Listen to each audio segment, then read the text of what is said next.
हाय सांग माने जय जगन्नाथ। हाँ सांग माने चलतु आज कथा हवा आम प्रभु जगन्नाथ विषय रे कहीं ना आम प्रभु जगन्नाथ होउचंती भक्त रे बंधा। हाँ सांग माने दिने कुरुमा बोली स्त्री लोक मंदिर को दर्शन करने आसते आउ देखिले तांका पाखरे सब किछि मीठा मीठा ही प्रसाद थुआ है आ किछि चटपटी नाही।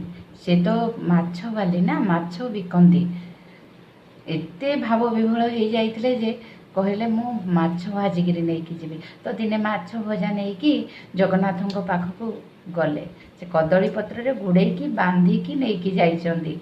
आ जगन्नाथंकर मंदिर सामने जो जगुआड़ी अच्छी ना से आमिष बास्ना जानिकी से पत्र को बाड़े की तले पकईदेले। से पत्र तले पड़गला खोली जाइथिला आउ ता भितर पाचिला पणस बाहरी थिला।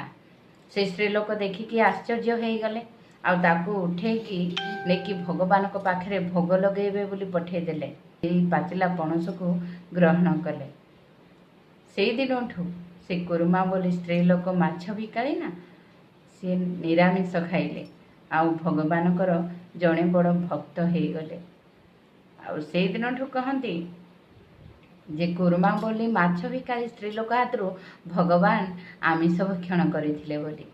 किंतु सत तो एया से माछ भजा पाचिला पणसरे परिणत हो जाइथिला।